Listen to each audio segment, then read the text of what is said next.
Welcome to the Essential Substance Abuse webinar series. I'm Kate Trans, and today we have invited Beth Boyd to speak on basic counseling skills. This training series is brought to you by the National American Indian and Alaska Native Addiction Technology Transfer Center, or ATTC. We are one of 4 national focus centers serving the ATTC network, shown on this slide. The network also includes 10 regional centers and a network coordinating office. To learn more, please visit our website. This series is designed to be a broad overview to assist in preparing for written alcohol and drug certification examinations, to enhance existing knowledge, and to improve overall competence and treatment outcomes. Please be aware that this series is not meant to stand alone, and previous education and training is necessary in order to pass alcohol and drug certification exams. We recommend that if you are preparing for an exam that you seek additional preparatory help and let this course be one of many tools you use to prepare. Our next webinar in this series is scheduled for Wednesday, September 17, when Brenda Hill will present Counseling Families, Partners, and Significant Others. We also offer the American Indian and Alaska Native Behavioral Health webinar series, and will welcome Dr. Felicia Gaither on September 3rd to present an overview of the Tribal Temporary Assistance for Needy Families program. For more information on these webinar series, you can contact me at the email address or phone number provided on this slide. Speaker is Dr. Beth Boyd. Dr. Boyd is a full professor and director of the University of South Dakota Psychological Services Center and is a member of the USD Disaster Mental Health Institute since its founding in 1993. Her membership has given her great experience in responding to numerous disasters and crisis situations, which have included working with Native communities. She has worked with the American Red Cross, SAMHSA, and Indian Health Service, and the Disaster Mental Health Institute to support tribes with community crisis intervention, disaster planning, crisis team development and training, and community empowerment and healing following crisis. We're thrilled to have Dr. Boyd with us today, and she'll be giving, obviously she has more than ample experience to be talking about basic counseling skills, and we're just thrilled to have her be a part of our series. So thank you so much for joining us, Dr. Boyd, and I will turn things over to you at this time. Okay, thank you. Can you hear me? Yeah, yep, you sound great. Okay. All right. Okay. Well, thank you very much for that introduction and for the opportunity to spend this time with everyone. I really appreciate that, and I'm happy to share those things that I can with you about basic counseling skills. I would like for this to be as interactive as possible so that if you have questions, we're going to try to plan to sort of stop at different points during the presentation and make sure that we're answering questions about any of the things that we've talked about up until that time. So please do let us know if you have questions. And thank you, Kate, for monitoring all of the other things that you're monitoring so that all I have to do is talk. It helps me tremendously because I am not as up on technology as I probably should be at this point in time. So today we'll be covering a number of areas, including counselor development, micro-counseling skills, counseling theory, self-disclosure and keeping clear boundaries, and cultural and ethnic issues. Obviously, this is a lot of material to cover in 90 minutes, and as Kate mentioned before, there will be, additional reading that you'll want to do in these areas. What I want to do is sort of hit the high points and give you some general overviews, but you will want to do some additional reading and learning in each of these areas. So starting with counselor development,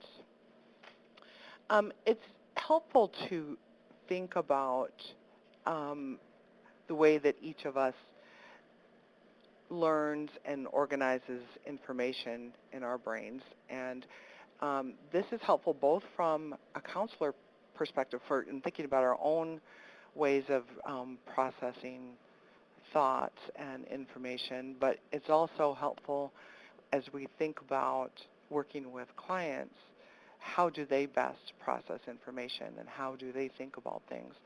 And so sometimes we're needing to find some sort of middle ground so that if we think one way and our client thinks a different way, we're able to present information to them in a way that it makes more sense to them. So it's helpful to really think about how how you think and what is your more natural way of thinking. So one of the ways of organizing, the ways of thinking is looking at it as global versus linear thinking. And for me, I think the best way to talk about global thinking and people who are global learners are people who need to see the overall picture first. You need to understand the relevance of the information that's being presented, so that you see how it fits into the big picture. Um, a lot of times, people who are global thinkers, if they don't see what that big picture is first, they tend to feel lost or bored, and it feels like they don't really have a sense of direction where the learning is headed. Um, Global learners also share some other distinguishing characteristics. They're able to work on theory and practical application at the same time. They tend to multitask and work on a number of problems simultaneously. They tend to be right brain thinkers. They take a broad look at the subject rather than a narrow view of the individual parts. And they find it easier to generate ideas around a given topic because of that broader focus. I think probably one of the best examples of global thinking that I've ever heard was um, a student of mine a number of years ago. And in general, I think that Native people tend to be more global thinkers, think more in global terms than in linear terms. And that certainly is not something that has to be true across the board, but I think in some ways, um, uh, Native people are probably more likely to be global thinkers. So I had a Native student who entered our graduate program several years back, and she had spent several years in the military before coming to graduate school. And one day she was talking to me about her frustrations in the program and trying to understand all of the various things that she was learning about clinical psychology. And she said to me, when I was in the military, they handed me a gun and said, this is a gun. This is what you will do with it. This is how you might use it. You need to make friends with this. You need to know this gun inside and out because it might save your life someday. Now, here is how we take this gun apart. And if you take this piece out, it won't work because of this. Or if you take this piece out, um, then something else won't work. And she said eventually you would take apart the entire gun, look at every piece, understand how every piece worked in the overall gun, and then how to put it back together. But she said, when I come to school, I feel like I walk into the room and here's all the pieces of the gun on the table, and I'm supposed to understand what it is. And you give me one piece at a time, but I never see what the whole thing is first. So I just thought that was the best example I had ever heard of global versus linear thinking. So people who tend to be global thinkers or global learners, they need to see what that big picture is first. They need to understand what it is that they're working on before they go to the different details of it. Linear thinking, on the other hand, is more a step-by-step kind of process. Um, it has a starting point, an end point, and it's often used in problem solving, such as if A equals B and B equals C, then A equals C. Um, Linear learners take a more step-by-step position. They need a specific orderly flow of information or else they lose focus.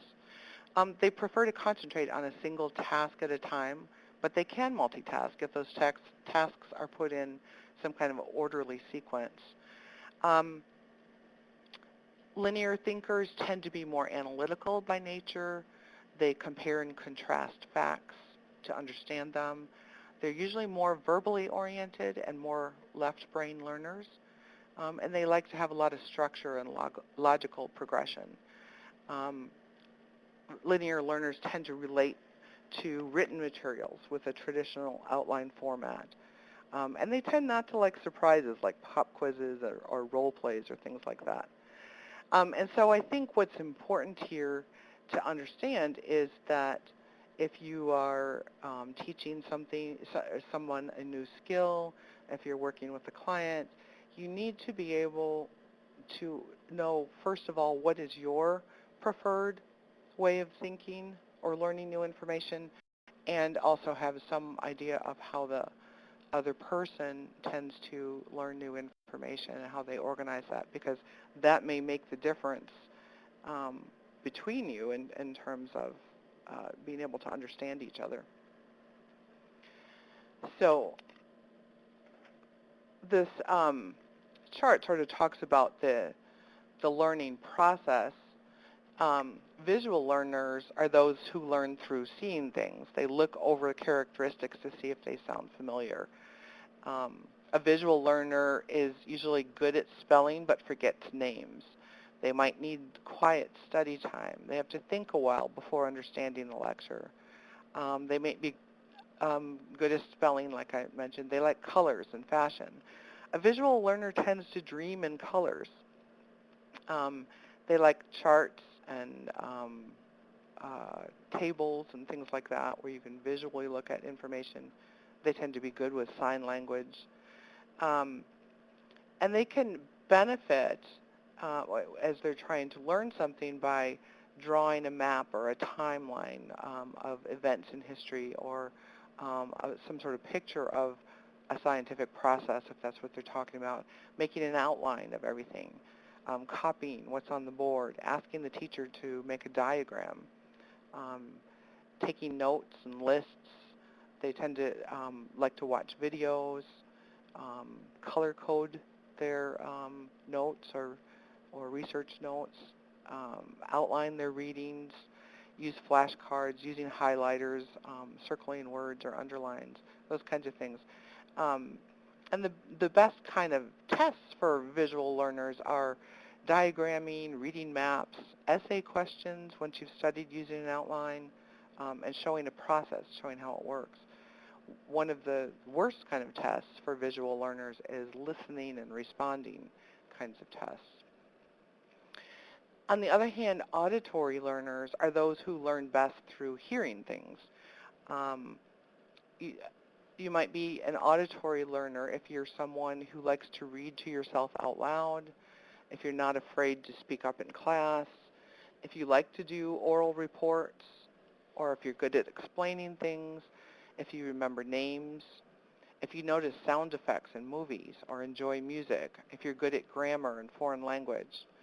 Um, Auditory learners tend to read slower, they follow spoken directions well, and they can't keep quiet for long periods of time. They enjoy acting, being on stage, and they're good people to have in study groups. If you are an auditory learner, you can benefit from using word association to remember facts and lines, recording lectures so that you can hear them over again, watching videos, repeating facts with your eyes closed. You don't need that visual piece. Participating in group discussions, using audio tapes for language practice, or taping notes after writing them.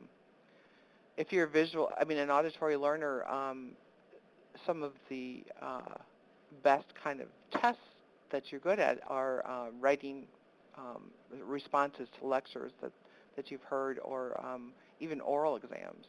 Some of the worst tests for auditory learners are reading passages and writing answers about them in a timed test. So, the visual channel isn't as strong as the auditory channel. Now, one thing I should say is that people are usually not just purely one or the other. There's probably you can recognize characteristics of both in yourself, but there might be one area that's just stronger than the other. And I think it's really helpful to be able to recognize what kind of way you learn best, because then you can go about using those um, sort of uh, you know aids in learning that are most geared towards your particular way of learning.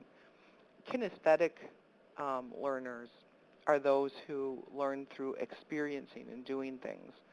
Um, you might be a kinesthetic learner if you're someone who is good at sports.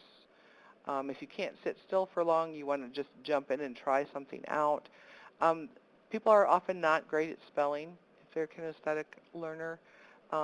They don't have great handwriting, but they like things like science labs, um, studying with loud music. They tend to like adventure books and movies. Role playing is something that they really enjoy.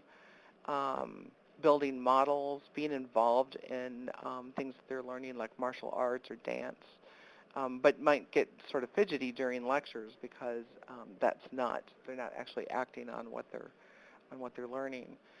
Um, if you're a kinesthetic learner, you could benefit from studying in short blocks. Don't try to sit down and cram everything into your brain at one time. Give yourself sort of shorter chunks of time.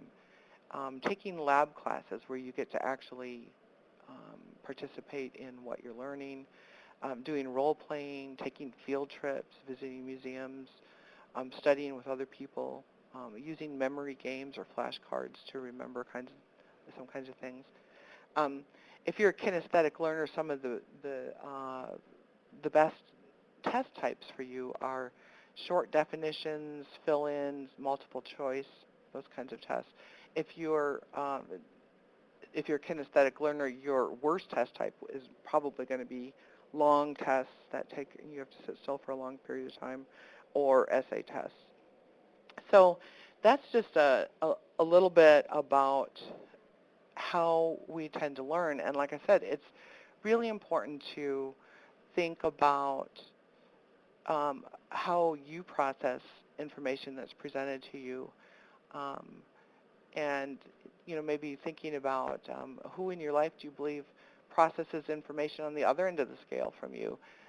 Does that affect your communication with that person? How do you adjust your communication when speaking with a person who processes differently than you? And this is the kind of thing that we make these adjustments all the time, and a lot of times we don't even think about it. And sometimes it may even have an impact on our communication or our relationship with someone, because it's like we're not speaking on we're not on the same wavelength. Um, and it may simply be that we are thinking about things in different ways just because that's our style of thinking. So we often don't have the luxury of just being on a different wavelength with somebody. If we're in a counseling relationship, we need to be able to make those adjustments to be able to speak with our clients and to communicate with them in the best way we can. So how might we need to adjust our the ways that we present information or test people's knowledge of information even. So, just kind of thinking about how do you feel like you learn best through visual, auditory, or kinesthetic kinds of modes of learning. So here's a question that uh, you can use your. Okay, Kate's going to have to explain to us how to do that, but to think about what type of learner you are. I think just type one of these into the Q&A box. Yes, exactly. So if you if you have your screen in full screen mode, just click on that button again, and then you'll see the Q&A pod just to the right of the slideshow, and at the very bottom of the Right. pod is a place where you can type in. So love to have you let us know what type of learner you are. And I will go ahead and put a response as these come in so that others can see the responses as well. So I'll try to follow up as quickly as I can to share these. So I see some, mostly mixtures, um, some visuals, an auditory or two. So, Kate, not everyone sees this Q&A box, or they Um, do. they should, as I'm going through and I'm sending each one out to everyone. Oh, I see. You Okay, know, as I go through them all, so so they they can should see. be able to see them as I go through. Okay. So it looks like most people are a mixture um, of different kinds of learning, and I think that's probably very true for most people. There may be one that stands out above the others, but you probably see yourself in a lot of, or a variety of the different kind of approaches. I think it's kind of helpful to know this when you're learning new information, and it's definitely helpful when you're thinking about how you're presenting information to someone else. So thank you. I think that from what we can see here, mostly a mixture and some um, with a sort of predominant way of learning. So thank you for responding. Okay. Stoltenberg, McNeil, and Delworth introduced an integrated developmental model in 1988. And basically what this model talks about, and this is still useful today, is that counselors develop in a step-by-step kind of approach. Um, and the developmental model is the development of counselors. And so counselors are seen to move through 3 levels of development in a relatively orderly fashion relevant to professional activities. And this model allows for brief regressions when counselors are faced with new or ambiguous tasks. Um, but it recognizes that people are continuously growing and that growth is linear but sporadic. So growth can be affected by changes such as caseload or treatment setting or supervisory relationship or the population served. I think it's also safe to say that people, depending on what's going on in your personal life and how overwhelmed you might feel with the amount of work you have and things like that, could really affect growth. So people might go through, just like children, go through growth spurts. There's a rapid amount of growth all at once, and then it sort of levels out over some time to, while the new information is integrated, and then all of a sudden another growth spurt. So the levels of counselor development that they talk about are beginning, intermediate, and advanced. And the overriding structures that are they talk about is really important in this as self and other awareness. And we will come back to talking about awareness of self in a number of different ways as we go through this webinar. But the motivation of the counselor and level of autonomy that they have to do their work. The 8 growth areas that they talk about in this integrated developmental model are intervention skills, competence, assessment techniques, interpersonal assessment, client conceptualization, individual differences, theoretical orientation, treatment plans and goals, and professional ethics. And this probably lines up very nicely for a lot of the kinds of trainings that you've been exposed to and the competencies that you need to develop for your counselor certification. As I said, the levels of counselor development are beginning, intermediate, and advanced. At level 1, counselors are full of trust and hope, and they want to go out and um, conquer the world and help all the people. And um, what we tend to do is to take on probably too much and get ourselves overwhelmed. We have to be really careful. One of the major tasks that we have to learn as counselors is how to do self-care. And since we're people who go into this field wanting to help other people, we tend not to think enough about ourselves and um, um, sort of go headlong into um, doing all the helping that we can do. And we often have to find out along the way that if we don't take good care of ourselves, that we're not going to be any good for the people that we're wanting to help. So we do have to practice good self-care, and that's something that typically we don't learn until we've gotten some experience. It's something that you learn in your basic counseling courses, but it doesn't really make sense until you actually get into the field and start doing the work, and then you realize what it means to really have to do self-care.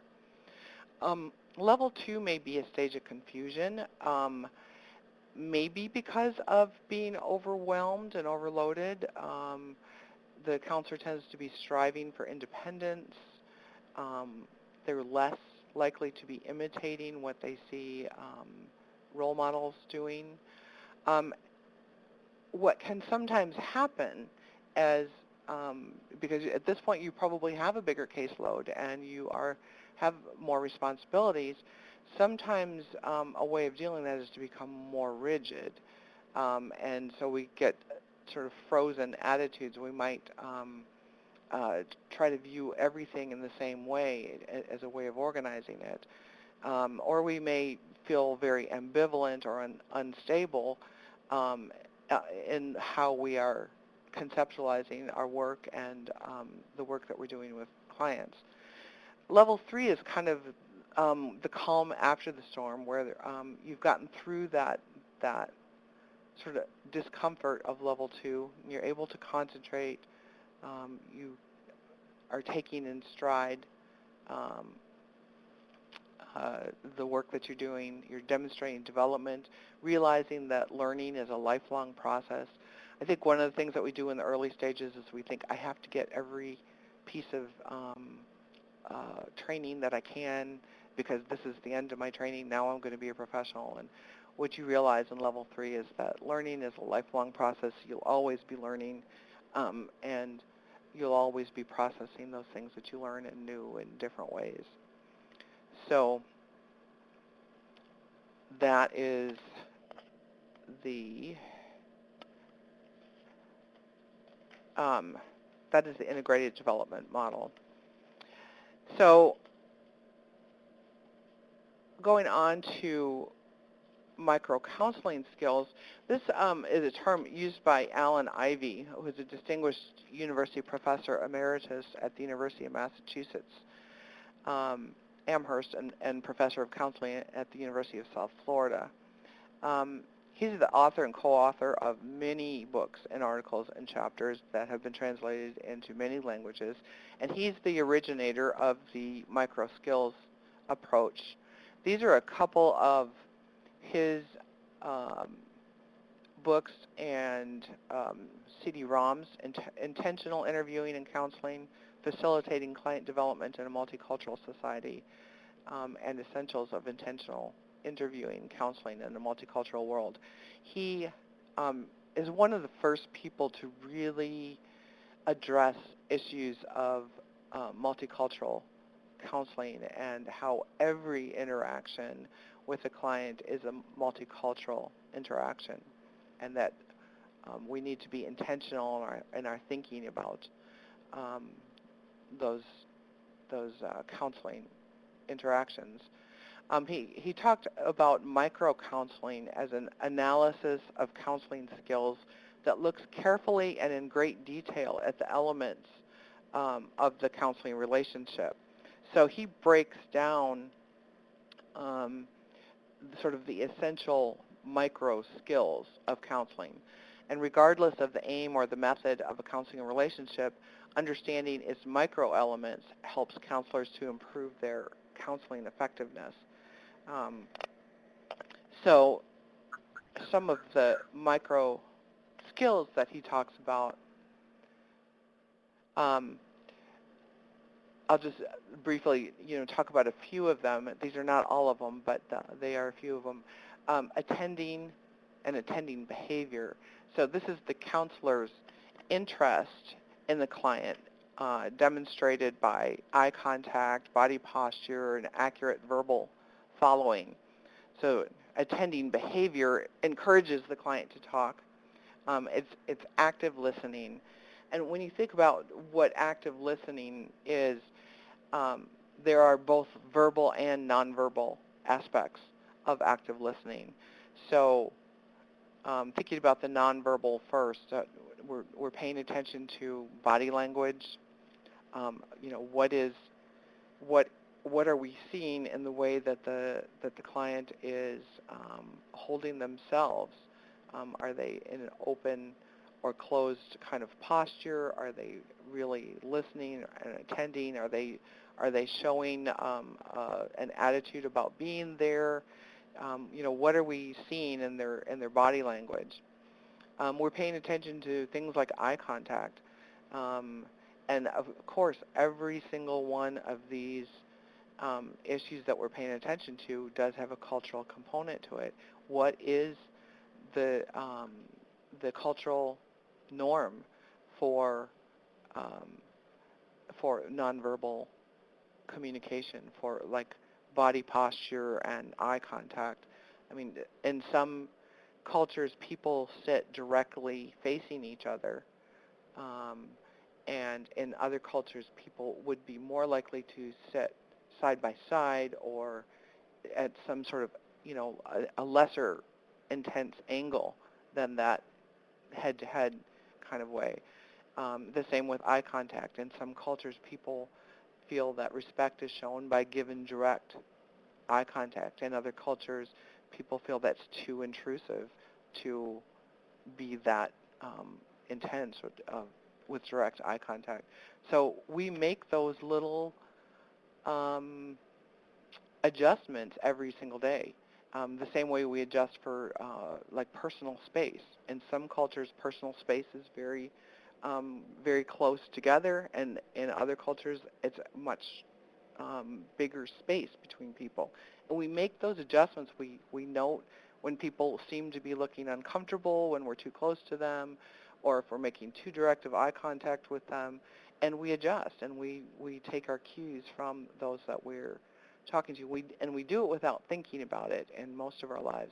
In counseling, we need to be intentional about those things and really, observe our clients' um, nonverbal communication and adjust to, to accommodate what feels comfortable for them. Um, so those are some nonverbal ways that we use active listening skills. Some of the verbal ways are um, things that we do to encourage someone to keep talking. Uh, in some cultures, it's the norm to say, "Oh yeah, yeah," make sort of non non-word but verbal uh, sounds that encourage someone to keep going, or we might nod our head to show that we're listening.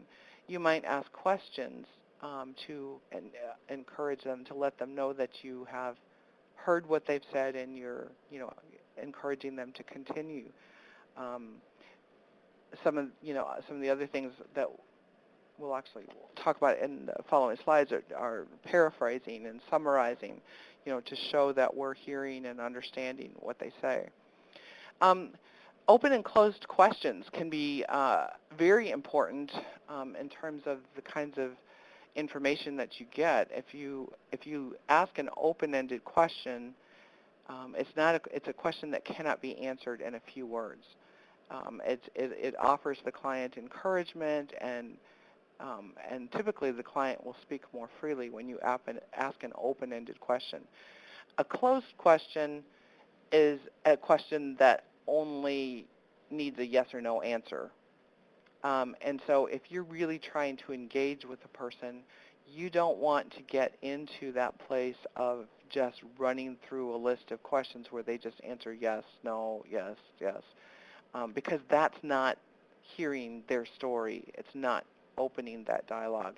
You won't use closed questions on purpose if you're trying to focus the dialogue, or if you're trying to get through an interview, like a structured interview or something like that. It tends to turn the focus onto you as the professional and away from the client. But if you're trying to engage them in dialogue, and you find yourself asking closed questions, or those questions that only need a one-word answer, you'll get caught in that Q&A trap. It'll feel like you're interviewing, instead of engaging in a dialogue. So it's really important. If you find yourself stuck, look at the kinds of questions that you're asking and see if you're giving them the opportunity and the encouragement to really engage in dialogue. Reflective listening is paying attention to, like I said, both the nonverbal behavior, which is 85% of a person's communication, and as well as the words that they're using to talk about their experience. And you're looking for discrepancies in that client's communication, like if they're giving mixed messages or contradictions in what they're telling you, or showing conflicts in the things that they're either telling you or showing you, or incongruities, like if they're telling you that something's very sad while they're smiling, or if they're telling you that they're happy about something but have tears in their eyes, those kinds of things. This is ways of really understanding beyond what the words are that the client might give you. Reflective listening is encouraging. You want them to keep talking. You're trying to hear their story. You might paraphrase or summarize at times along the way, so that you encourage them to continue, but also so that you make sure that you are understanding what they're saying. It's a way of letting them know that you're hearing them and that you understand what they're saying. Reflecting feelings is when you're reflecting the emotional content of what someone's telling you. They may be telling you about, all the things they had to do today, and you're reflecting, well, it sounds like you're feeling really overwhelmed. So you're helping to give words for their emotional state. They might be telling you a whole list of things. It's like, today I had to do this and I had to do that, and the kids are this, and everything's going on, and so when you say, it sounds like you're feeling very overwhelmed today, that's not necessarily the words that they said, but you're reflecting what their emotional state is, and so that will be you will hear that and see that both in the words they tell you and in their nonverbal communication. When you're reflecting meaning, you're paraphrasing and summarizing what they've said, and putting that together in a way that gets at what the underlying meaning of whatever they're talking to you about is. So to paraphrase is to thoughts as reflection is to feelings. You're sort of you're breaking down complex behaviors into parts, and you're finding the overall meaning of what someone is telling you about. So it's very close to reflecting. And finally, empathy is a micro skill, and is understanding what the client is experiencing and putting yourself in the client's place. You're trying to understand from their perspective what it is that they are experiencing. So the function of empathy is to build a firmer relation with the client and to enable the counselor to better understand the client's behavior. Some of the common problems with conveying empathy might be that, it might come in the language and cultural differences between the client and the counselor. And we'll talk about that in a little bit about um, how important being able to put yourself in that client's experience might be, and ways that as counselors we can make sure that we understand where we are so that we can better understand where they are. So here's another poll question, which of the micro skills has been the most challenge for you? Yeah, so we'd like to invite everyone You can, again to let us know which of these has been challenging for you. You can type that into the Q&A pod. There's a space to type it in the bottom of that pod, which is just to the right of the presentation. While we're waiting for those to come in, we did have one question referring back to slide 22, which is on the levels of counselor development. mm-hmm. Someone's asking here so it's talking about beginning, intermediate, and advanced, and then it describes level 1, 2, and 3. Do level 1, 2, and 3 Correspond equal? to beginning, yes. Yes, okay, thank you. Yeah. So what I see so far is open and closed questions, asking open-ended questions. So I can see that it's very, it's, Kate, were you going to say something? No, not at all. Go ahead. Oh, okay. Um, Probably there's no harm in finding yourself realizing that you're asking closed-ended questions, and you may actually do that for a while, and realize that you're not getting anywhere, or that your client is just going yes, no, yes, and it feels like you're doing all the work. So it's just a matter of recognizing, how you ask the question. So, um, closed-ended questions tend to be questions like what and when, and open-ended questions tend to be more like how or why. So if you can think about rephrasing a question to get them to talk about how something um, is in their life, as opposed to, so has your week been okay? That's a closed-ended question. How has your week been? How how did what we talked about last week work for you this week? Um, Somebody might say, "Oh, it was fine," and then there, so that makes it a closed end. But then to say, "Well, tell me about how it worked," that's an open-ended. So that encourages them to talk more. And so you may find that, some people can take an open-ended question and make it closed because they'll only give you one-word answers to things. So that gives you the challenge of finding a way of getting them to explain more to you about that. Reflective listening is the other thing I see on here as the most challenging.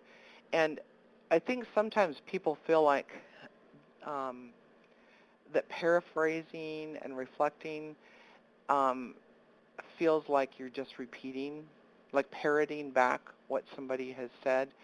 And um, that can feel really awkward. So what you're trying to do is to get at their overall experience. You're trying to sum it all up for them. You put it into some sort of perspective. It's amazing how helpful that will feel to people because, sometimes somebody will come in and say, and I have this problem and then this problem and then what happened over here and then my coworker and my husband and they just feel like they have all these problems. And what you might be reflecting is, well, it sounds like you're having the same problem, but it's just coming out this way with your husband and this way with your coworker and this way with your sister, and it's amazing how much that can help people to realize I don't have 25 problems, I just have one problem, and it's affecting each part of my life. So that's some of what you might do as you're hearing them talk about what's going on in their lives. You're able to sort of summarize some of that and pull that together for them, and reflect back. While it sounds like you're having that same problem with your children, um, you're having a difficulty expressing how you feel about something, and whatever that might be. But you're not just parroting back what they're saying. You're sort of pulling it all together for them and reflecting it back. Now, part of the, the purpose of reflecting back is to check and see if that resonates for them. Because it's possible that you might have it wrong. Maybe you didn't hear it correctly. And most times people will say, no, no, it's not that. It's more like this. And then you have the chance to um, reflect back again. Oh, I understand you're saying this. And so people are really good at being able to tell you if you don't have it right. Um, and there might even be situations where you might want to reflect something that you know is not exactly right because you want them to be able to clarify it and put it even into more words. Um, because the more that people can put things into words, the, the easier it is for them to address that and begin to try to solve that issue. So are there other questions about this section before we move on?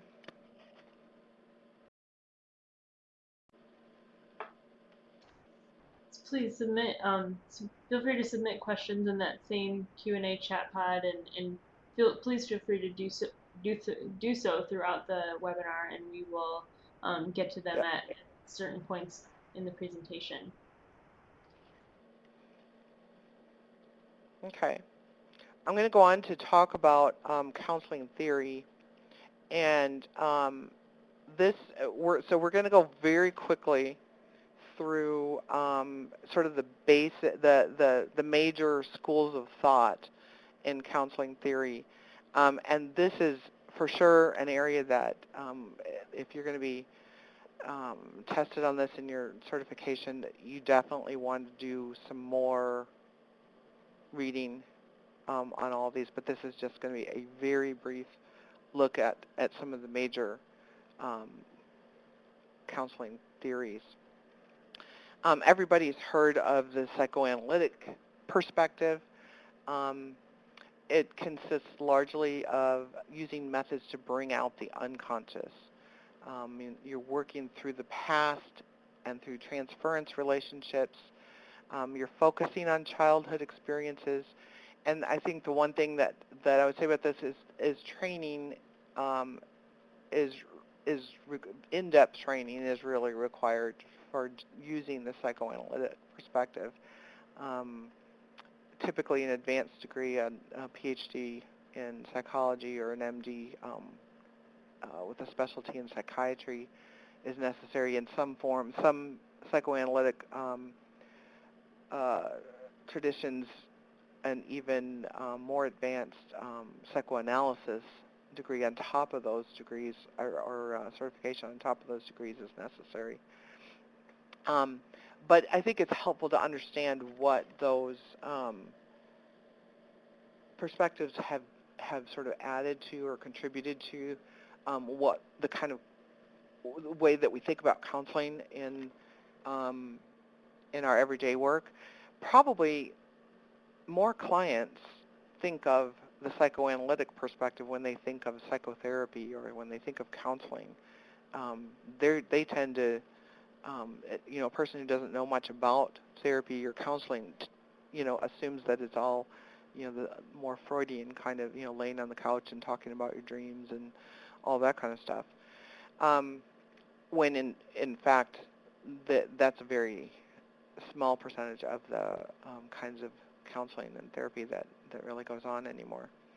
But Sigmund Freud really talked about the struggle between life and death, the instincts, the life and death instincts, that they were at the heart of human nature.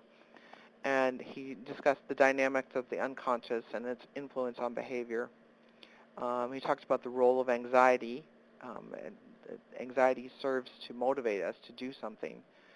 And personality structure, he was first to really talk about structures of the personality, but it divided into components, the id, the ego, and the superego.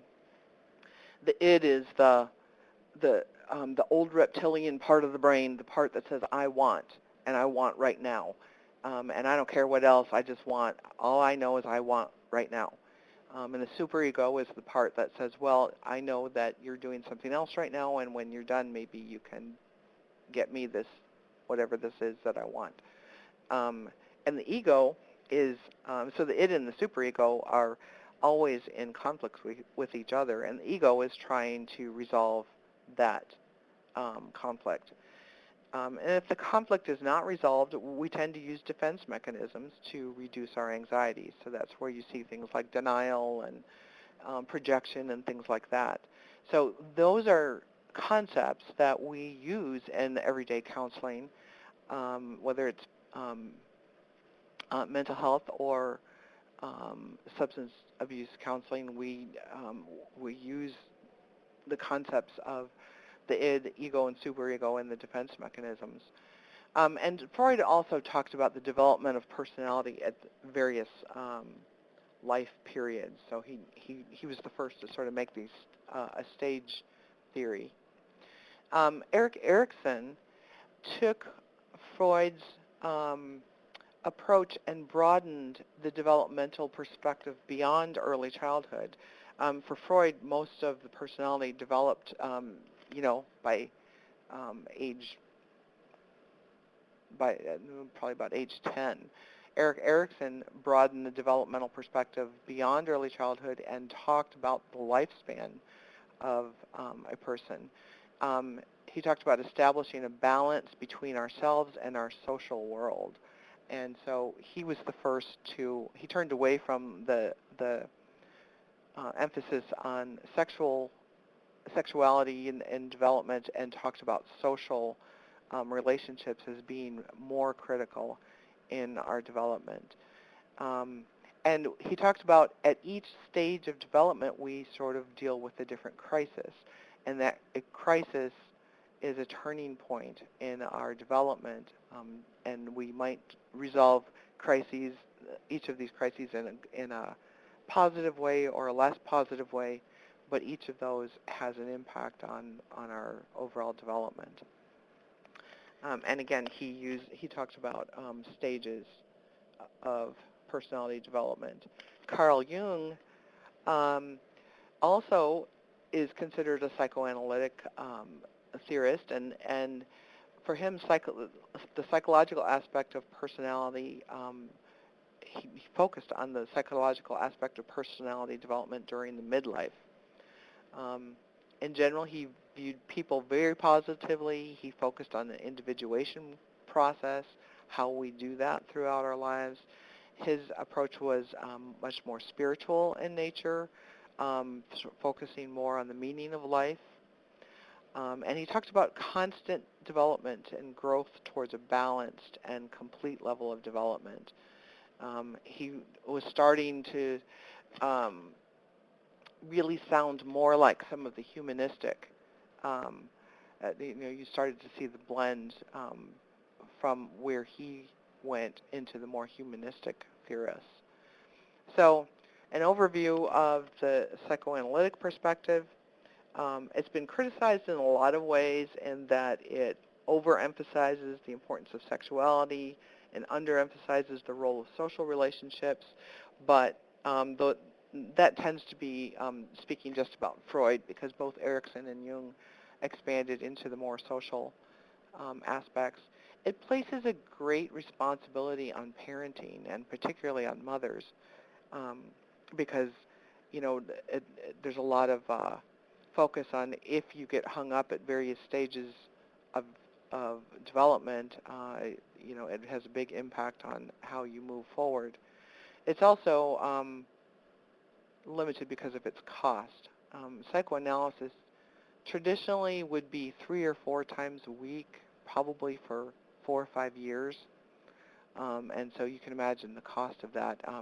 That kind of changed when we started dealing with insurance and third-party um, payment and things like that. So um, you don't see it as pretty much people who do psychoanalysis anymore are people who can just afford to do that.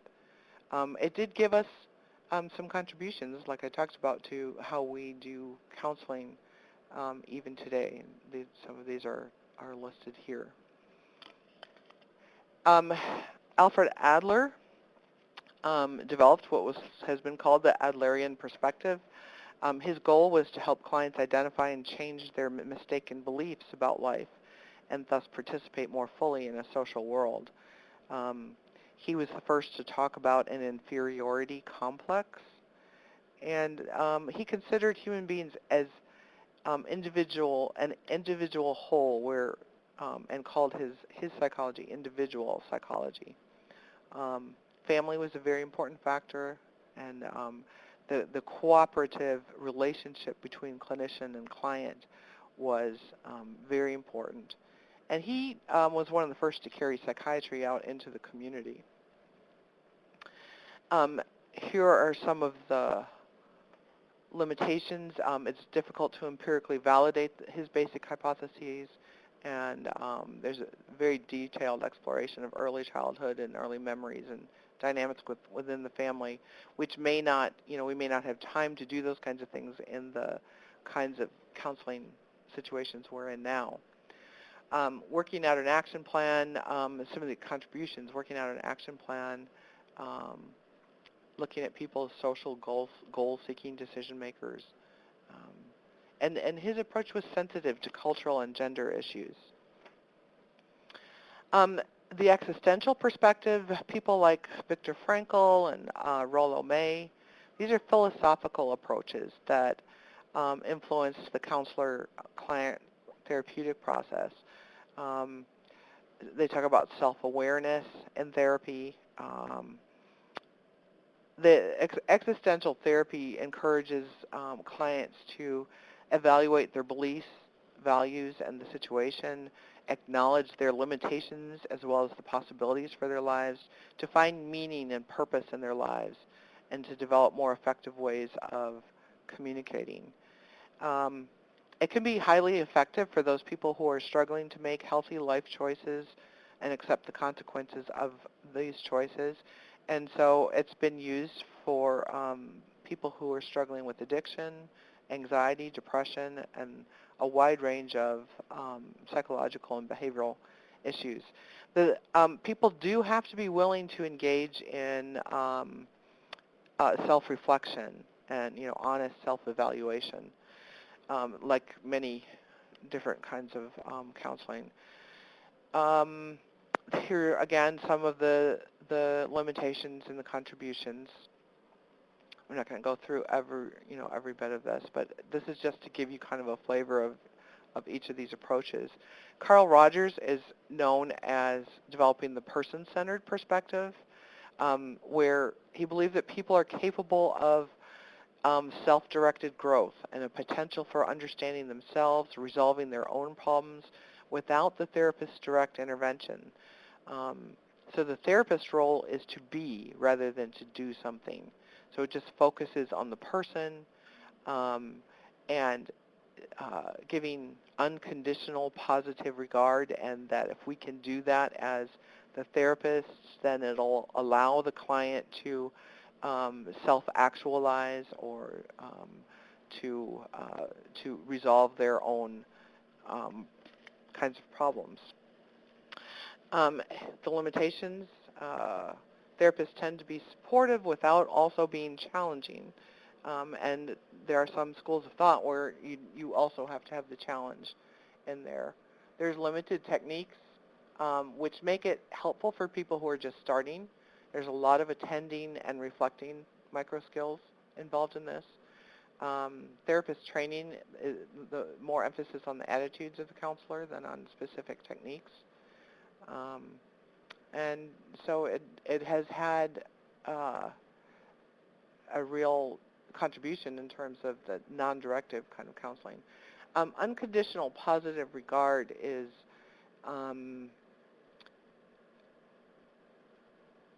it is conveying to the client that they are worthy and you are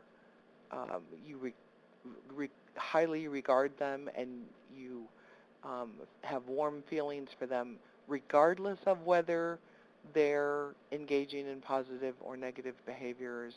The idea is really that that most of us have not experienced unconditional positive regard in our lives, that we feel like we only get positive regard if we act the right way or we do the right thing. And so it's almost like a corrective experience. The therapist is giving warm, positive feelings for the client, and it's not conditioned on whether they're acting in a certain way or not. And so that allows the client to quit trying to act, to figure out what the therapist wants them to do, and to be able to solve their own problems and to self-actualize or be their best self. So that's what they're talking about with unconditional positive regard.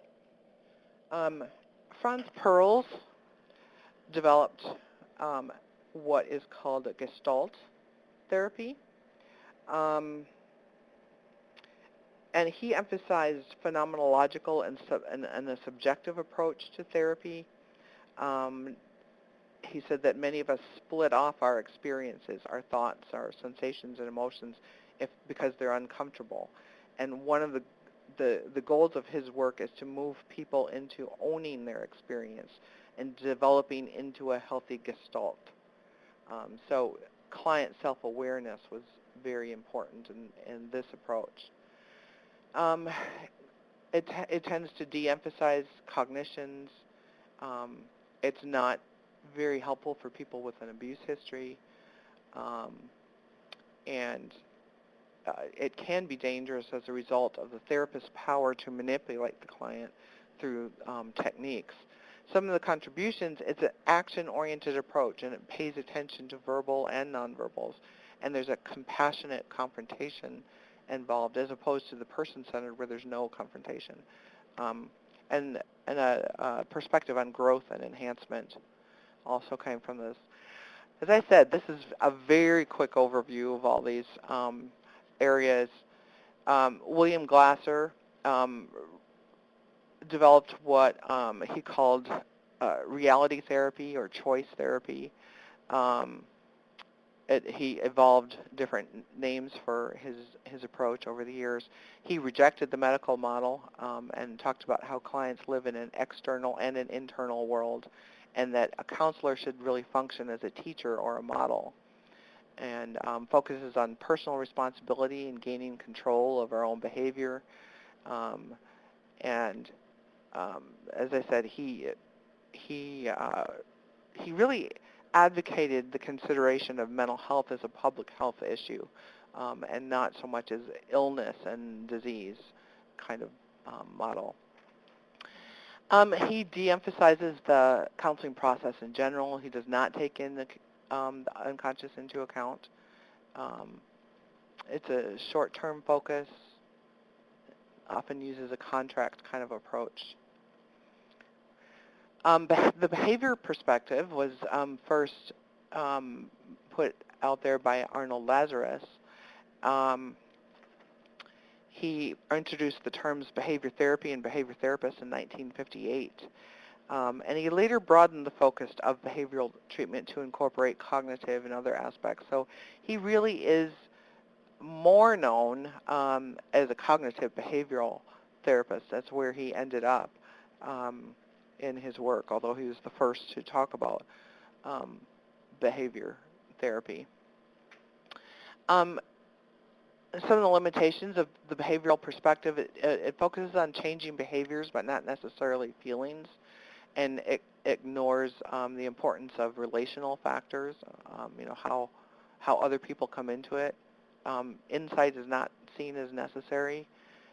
just changing behaviors. So some people say that it only treats the symptoms and not the causes. Um, but it led to the cognitive behavioral perspective, as put out there by various different uh, professionals, Albert Ellis, Aaron Beck, Donald Meichenbaum. They each had a little bit of different kind of approach to cognitive behavioral therapy, but there is certainly commonalities that run through that. Cognitive therapy is usually focused on the present. It's time limited and is oriented towards problem solving. And clients learn specific skills that they can use throughout their lives. On the limitations, it does not encourage clients to address unfinished business. Personal warmth is not seen as an essential um, aspect of therapy. It's less concerned with unconscious kinds of issues. Um, but contributions, there have been many contributions. It is one of the few approaches that is very empirically validated. There's been a lot of research. One of the problems with the other types of approaches that we've talked about is that they don't lend themselves to research very well. It's really difficult to try to do research on some of the concepts and the way they talk about them. And then we have the family system perspective, where there are quite a few names that are attached to that. Murray Bowen, Virginia Satir, Carl Whitaker, Salvador Minuchin, Jay Haley, Chloe Madonis, Tom Anderson, Michael White. So they're, each of these is a little bit different kind of approach. They focus on different aspects of the family, but they all see the family as the unit of to be working with, as opposed to the individual. So it might be dealing with how the family is structured, or how emotion is dealt with within the family, or the story of the family, or the interactions. They all focus on a different aspect, but they feel in common that you can't address the issues without looking at the entire family system, that or at least understanding the individual client within the context of their family system. Um, there is more research needed on these kinds of approaches. There's quite a few of them. But some of the contributions, neither the individual nor the family are blamed for a particular dysfunction, and the family is empowered. So understanding that individual within their natural system that they are engaged in or engaged with is very, very helpful. So people talk about taking an integrative perspective, and in actuality, creating an integrative stance is truly a challenge. It doesn't mean simply taking bits and pieces from theories in a random and fragmented manner, but it's important to ask which theories provide a basis for understanding thoughts, feelings, and behaviors, and you have to have a real in-depth knowledge of each theory, or you don't know what you're trying to integrate. And so it's something that you really need to know each of these theories. Some or some school of thought may really appeal to you, and you'll find that that's how you naturally think about the world, and it makes sense to you to conceptualize your clients and your cases using that particular school of thought. And so that it's, like I said, it's definitely more than what we can just sort of fly through in a situation here. So that's one of the things sort of beginning therapists tend to, I often see them, whatever the last book they read, that's their theoretical perspective, and so their orientation, and so it's not a good feeling when you feel like you're jumping from one thing to another to another. So it's more, to me, it's more about finding um, a theory that just fits for you. Some of them will sound crazy to you. The more if you read about it in depth, it's just like, that just doesn't make any sense to me. I don't understand why they're, focusing on those things. I think you need to focus on X, Y, or Z. And then you find one that does focus on X, Y, or Z, and you go, yes, this makes sense to me. This is how I would naturally see the world. And so that's how people find their theoretical orientation. It takes time. You can't do it just off the bat. You need to become familiar with all of them, and try to, integrate that into the work that you're doing with clients. That's really the only way to do it. Trying to conceptualize. So if I have a client who is experiencing this problem, does this theory tell me how that problem got there and what kept it there and what I need to change in order to make that problem go away? And that's how when you find an approach that really truly makes sense and you can answer those questions, then that will probably become your theoretical orientation. I think for beginning counselors, you feel sometimes desperate that you want to grasp a hold of a theoretical orientation. You just want to have one. Um, but it takes time, and I understand that because I remember doing that. I remember I have to have a theoretical orientation, but it takes time to develop that.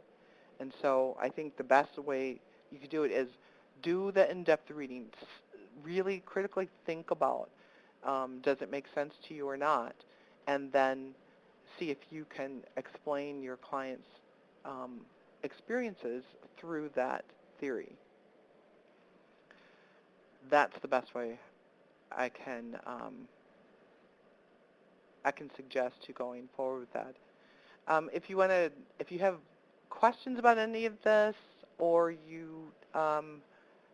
if any of you sort of feel like you're drawn to any of these theories, you can write that into the Q&A box here. It may be they just kind of grab your interest, or you want to know more about them, or you want to do some more investigation with each of these. Great. Yeah, So please. integrated. Oh, sorry. Oh, I'm sorry. I just wanted to say we've got a couple questions in, and please also submit your thoughts on this poll question. I was just. Did I answer those two questions on the top? Yeah,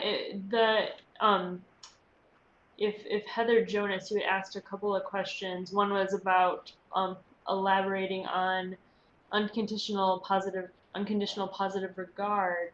If you still had further questions about that, please let us know and clarify. And then your second question was about a suggestion for truly learning these theories, whether people should attend workshops, do additional reading, Yep. and I'll have Dr. Boyd respond to this. Then I have a response as well. Yeah. No, I think that's what I was just talking about, and really doing that reading, attending workshops. That's another good idea. And seeing if it fits with your way of looking at the world and your way of looking at clients. Probably CBT is. It looks like it's one of the top ones here.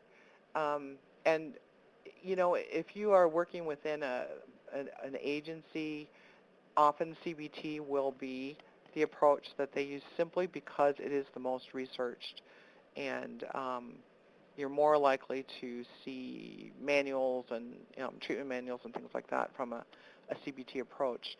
I think CBT can be very effective. I also think family systems and being able to understand people through family systems kind of perspective can be very, very helpful, because people don't exist in a vacuum. They exist in a social environment, and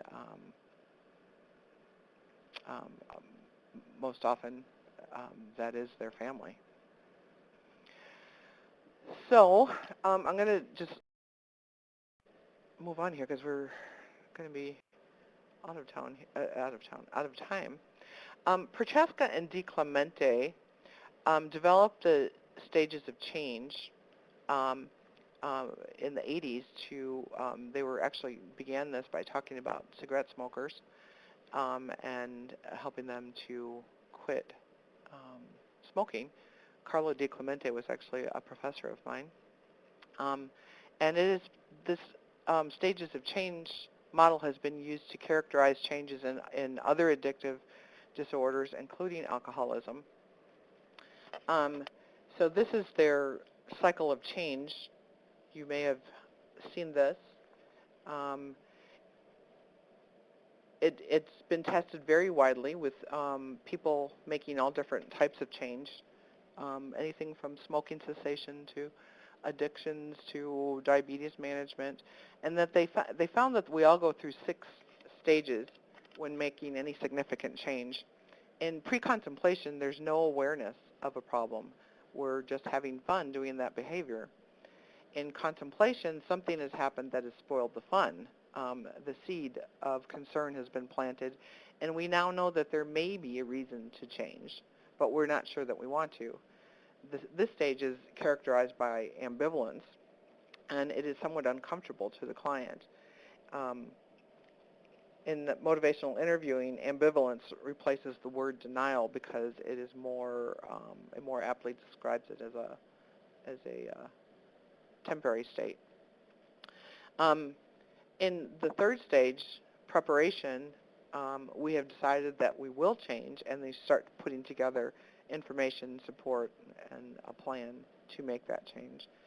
In the action stage, we are working the plan. The change is new, and we're struggling and reformulating, needing a lot of support and encouragement during this stage. In maintenance, we've been in the new behavior for quite a while, and usually it's a minimum of 6 months, but more like 1 to 2 years.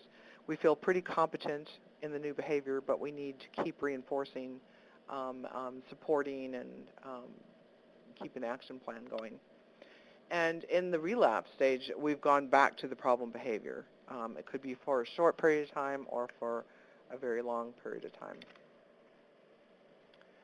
But this can be a very helpful model. Whoops.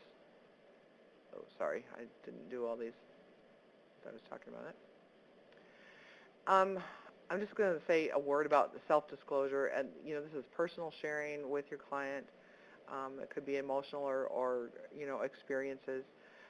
Self-disclosure on the part of the counselor requires very careful consideration. Consider alternatives. Be very intentional. Always ask yourself if you are disclosing for the benefit of the client or because you just want to tell a story or something like that. And if it's not for the benefit of the client, don't disclose it. So always keep in mind, do no harm. These are some of the barriers that self-disclosure can put up. It can slow down or even stop the sharing process. The client may lose confidence in the counselor, and the client may move away from the focus that they may be doing. This is a study that looked at 736 motivational interviewing and motivational enhancement therapy sessions. 42% of them,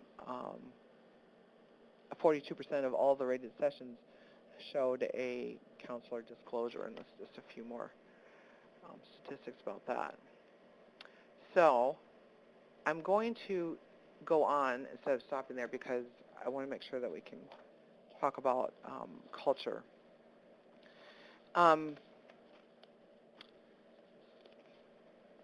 So what is culture? Culture is everything that people have, think, and do as members of a community or society. It may include material objects, ideas, values, attitudes, and behavioral patterns. And it's a template that shapes behavior and consciousness within human society. Cultures are dynamic, they're ever-changing, and they are shared amongst people who identify with that particular group. and they are learned. We learn these from childhood. We learn it from watching um, people around us. We learn from the things that other people around us do. Our culture is shaped by history, religion, ethnicity and race, geography, group membership. Um, Culture impacts us in ways that we don't even think about. And things like, how do we show respect? What are the roles that different people play in a family? How do we treat children? How do we treat elders? What are um, gender roles? How do we view time? What do we think of as successful? How do we show respect when we greet someone? How do we understand um, silence? There are so many different ways that culture has an impact on what we think and feel. And so um, in our program where I train clinical psychologists, we use the addressing model, and this is just one of many different ways out there of trying to make sure that we understand the effect of culture on ourselves, so that we can understand the effect on our clients. Um, this is Pamela Hayes' model, Hays, Hayes, and she calls it the addressing model. You'll see why in just a sec. But it gives us a framework for understanding the effect of diverse cultural influences on both therapist and client worldviews. It helps us to recognize the areas where we identify with the dominant group versus where we might identify with a minority group. Um, and we become more aware of how identification with the dominant group can limit our knowledge and experience of groups that we don't identify with. So I'll show you this in a second. But it's important because knowledge of clients have multiple identities, as we do. It helps us to understand how clients see the world, what they value, how they might behave in certain situations, how others treat them. And the more we know, the closer our hypotheses will be to the client's realities, the greater our credibility, efficiency, and accuracy. So this is the addressing model. It's an acronym. And it just goes through these various ways in which we identify. We all have identities along all of these lines, irregardless of what race or ethnic group we are from. We all um, have influences in each of these areas. So, for example, age and generational influence. Thinking about, so for my own identity, thinking about what was the social expectations of a person when I was born, when I was brought up. How has that impacted my identity? When I was a teen, what were the norms, values, and gender roles that were supported within my family and within my community? How was my view of the world shaped by the social movements of my um, teen years, my really formative years? When I was a young adult, what educational and occupational opportunities were available to me? What generational roles make up um, my core identity? What's expected of me in my older years? Those kinds of things. How uh, those of us who were, I remember listening to my parents and grandparents talk about how they were raised during the Great Depression, and the way that that generational influence was so different than the generational influences that I grew up with in the 70s. So how does that impact me, and how does it impact my identity in terms of age and generational kinds of? So developmental disability. What are my experiences with disability?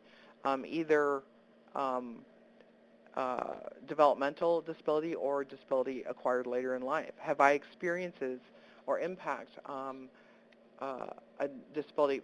In my case, I think about I don't have a disability myself, but I am a sibling of my brother has Down syndrome. And so being the sibling of a child with a developmental disability has given me some aspect of my identity around these issues. Um, Religious and spiritual orientation.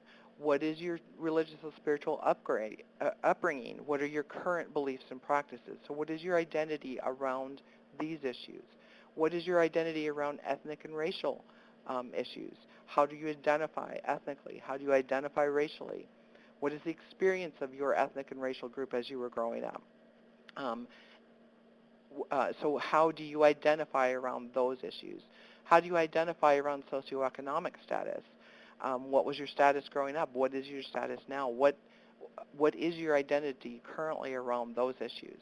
Around sexual orientation, um, around indigenous heritage, um, and for those, either indigenous heritage or national origin, are, what generation are you have in terms of immigration to this country? What was that immigration experience like? Was it a refugee experience? Was it a traumatic experience? So what is your identity around those issues? And then finally around gender. So if we think of all of us have identities around every one of these issues, so do our clients. And so understanding where we're coming from along all of these um, uh, issues will also help us to understand where our clients are coming from in those issues as well. So, and we all have addressing areas of privilege and oppression. We might, for example, feel like we are privileged in one area, but we are part of a minority group in another area. So we need to be aware of those. We tend to be more aware of the areas that we're oppressed in than the ones that we have privilege. But we need to intentionally and consciously work as counselors to understand um, those areas for ourselves. So some ways of doing that: investigating our own cultural heritage, pay attention to the influence of privilege on our understanding of cultural issues and work with clients, and educate ourselves through diverse sources of information. Develop sustained relationships across different groups so that we learn from those different groups and not just simply about them. And so very quickly, there's no way to talk about every group that we might encounter, and one of the things that we run the risk of doing is stereotyping. So I'm going to say from the beginning that the biggest commonality here is the diversity within each of these groups. Hispanic or Latin Americans are the youngest, fastest growing, largest ethnic group in the U.S. Probably at this point about 17% of the overall population. You might hear questions about how to refer to people of Latin American origin. The term Hispanic doesn't really say anything. Hispanic is a government term that was used to mean different things at different times. Basically, people prefer to be referred to by the country or their country of origin, and if they're also American, to be also um, to refer to that. So some of the cultural values. Um, I think that you will have copies of this. Is that right, Kate? Yes, Everyone that's will have access to the, yeah. yeah. This will Okay. be in the So, handouts. If you wanted to skip over this part, that's totally fine. yeah, I'm just going to just mention, these are some of the cultural values. I I don't really like the idea of saying these kinds of things. Here's the list for this group of people, and so now you know everything you need to know about this group of people, because we all know that it doesn't work that way. But these generally are some of the cultural values that are seen with Latin Americans.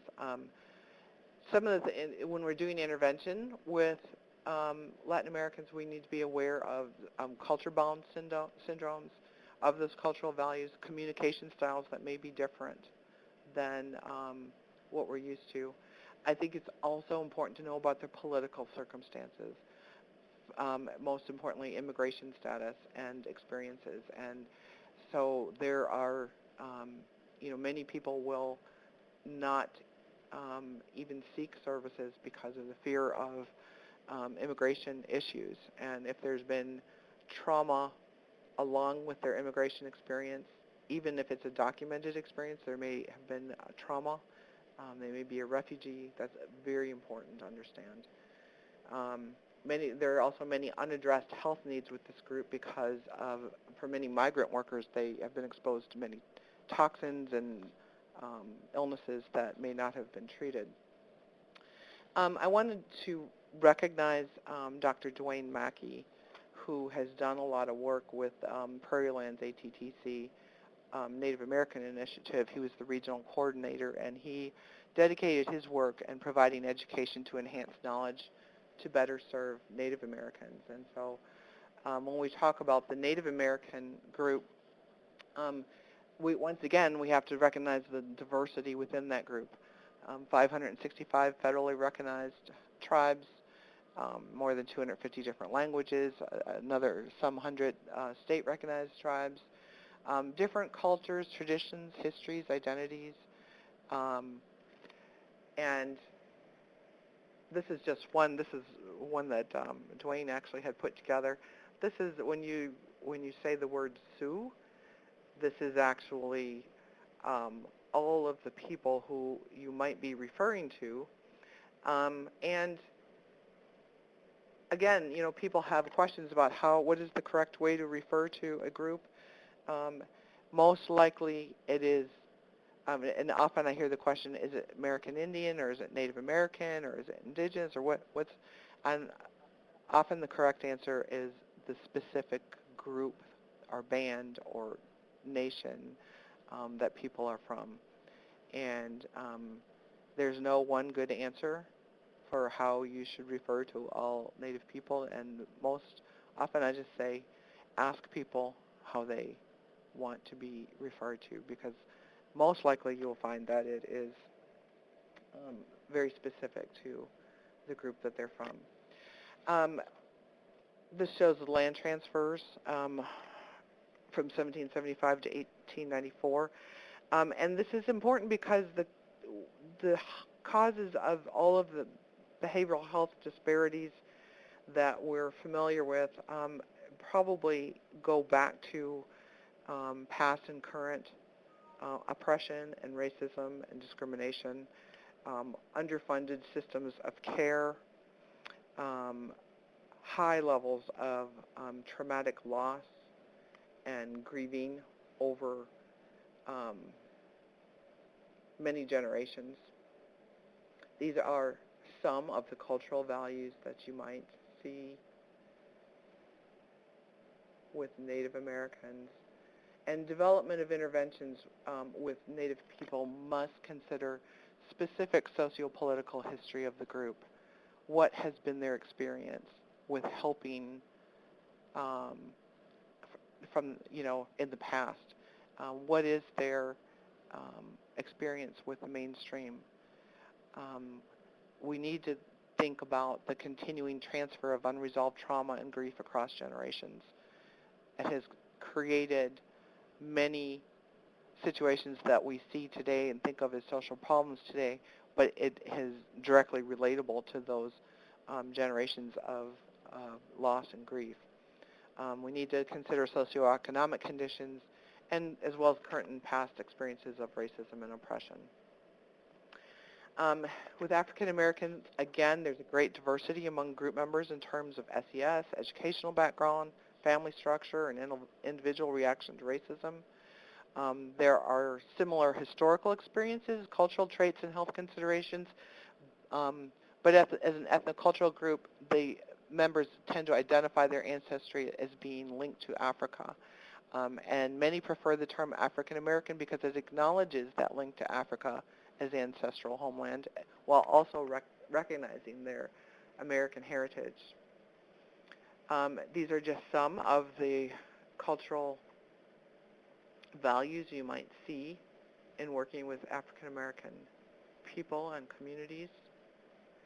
And intervention with African Americans, you need to be mindful of cultural communication styles, aware of the important role that religion and religious organizations play, especially in terms of support services,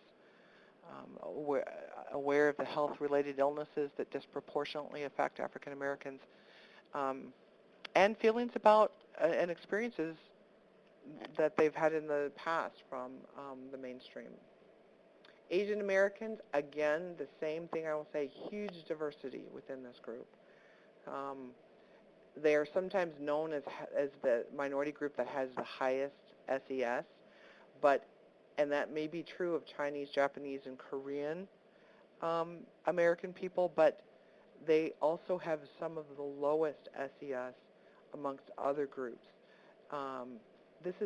These are all people who would be lumped into that label of Asian American. And so, as you can see, very, very, very different experiences for each one. So how you can even begin to say, so Asian Americans are like this. It's hard to say that, and just as it is with every single group that I just talked about. So it's important to know about their immigration experiences, about how acculturated they are. You need to know about acculturation issues within a family and how that may be playing out in terms of family issues, whether the children are more acculturated than the parents. Intervention with Asian Americans may mean, for those who are have low acculturation, development of parallel systems of service, that are based in the community with bilingual and bicultural providers. And these are some of the things that, an emphasis on formalism and authority and a tendency to express emotional pain in somatic terms, those kinds of things that may be helpful in working with Asian Americans. Overall, we need to be aware of many ways of perceiving, understanding, and approaching issues of health, wellness, and healing. We need to be aware of how we think about those things, so we need to know ourselves very well. And then we need to be open to be able to experience how our client views all of those things, and be careful not to stereotype. Acculturation on any of these groups is something that we need to know about, and we need to just seek to becoming more culturally responsive. And one of the best things is to take the time to discover our own biases and stereotypes. I tend to like to use the word culturally responsive rather than culturally competent, because I don't think it's possible for us to become competent in every culture. And so, but I think we can become responsive if we can open ourselves and learn skills about being able to recognize our own cultural identities as well as those of our clients. So that was a very quick overview of all of these issues. And I know we are over time, and I apologize, Kate. Are there any questions that I could answer real quickly? I know that people are probably needing to